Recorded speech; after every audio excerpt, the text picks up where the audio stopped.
বিচার বিচার বিচার চাই, মুক্তি মুক্তি মুক্তি চাই, মুক্তি মুক্তি মুক্তি চাই, বিচার বিচার বিচার চাই, মুক্তি মুক্তি মুক্তি চাই। আমরাটা নিয়ে আর কি দেখে মাঠের মধ্যে ঢুকে গেছে, কারণ আমি চাল দিতে আছি তাই যে পুলিশ এসে কইছে যে তোমরা জাপ বন্ধ করো, সেই আর কি জাপ বন্ধ করিয়ে সব দোলো মানে দোলাইছে, সেই দেখে গেছে। কিন্তু ওরা তো উপস্থিত না কেউ, সেইভাবে আর কি ওরা পরিকল্পনা এইসব করছে। খুলনার দীঘলিয়া উপজেলার গাজীরহাট বাজারে আধিপত্য বিস্তারকে কেন্দ্র করে অতর্কিত হামলায় অন্তত 15 জন আহত হয়েছেন। আহতদের মধ্যে 2 জনের অবস্থা গুরুতর হওয়ায় তাদের খুলনা মেডিকেল কলেজ হাসপাতালে ভর্তি করা হয়েছে। এ ঘটনায় গাজীরহাট বাজার ও আশপাশের এলাকায় উত্তেজনা বিরাজ করছে। পরিস্থিতি নিয়ন্ত্রণে এলাকায় অতিরিক্ত পুলিশ মোতায়েন করা হয়েছে। আজ বুধবার দুপুরে হামলায় জড়িতদের গ্রেপ্তার ও বিচারের দাবিতে এলাকাবাসীর উদ্যোগে মানববন্ধন ও বিক্ষোভ সমাবেশ অনুষ্ঠিত হয়। সমাবেশ থেকে হামলায় জড়িতদের শাস্তি ও মিথ্যা মামলায় গ্রেপ্তার গাজীরহাট ইউনিয়ন বিএনপি সাধারণ সম্পাদক বাদশা গাজীর মুক্তির দাবিতে মিছিল বের করা হয়। এ সময় মানববন্ধন ও বিক্ষোভ সমাবেশে উপস্থিত ছিলেন গাজীরহাট ইউনিয়ন বিএনপির সভাপতি মুকিত মীর, দপ্তর সম্পাদক মোহাম্মদ মাসরুল শিকদার, মহসিন শিকদার, রোকা গাজী, বখতিয়ার শিকদার, জনি মোল্লা, টিঙ্কু ভুইয়া ও মুরসালিন। ভুক্তভোগীদের অভিযোগ, মঙ্গলবার সন্ধ্যা 6টার দিকে হামিদপুর ইউনিয়নের ইসরাইল মোল্লার নেতৃত্বে প্রায় 40 জনের একটি সশস্ত্র দল গাজীরহাট কাঁঠালতলা ঈদগাহ মাঠের সামনে সাব্বির মোল্লার দোকানে অতর্কিত হামলা চালায়।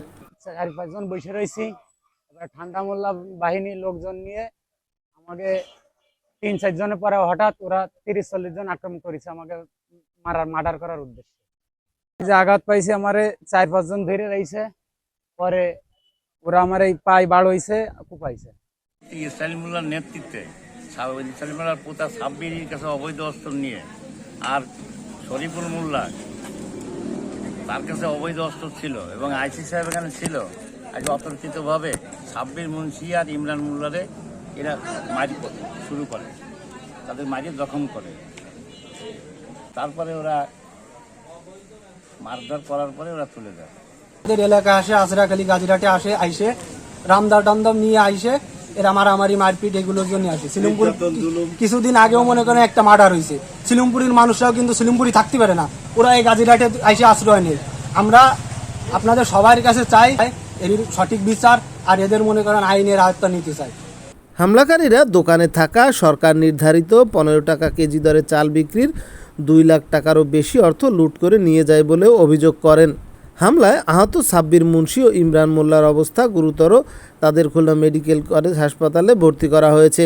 ঘটনার পর আইনশৃঙ্খলা পরিস্থিতি স্বাভাবিক রাখতে জেলা পুলিশের 1 প্লাটুন সদস্য, থানা ও ফাঁড়ির অতিরিক্ত পুলিশ এবং ডিবি সদস্যদের মোতায়েন করা হয়।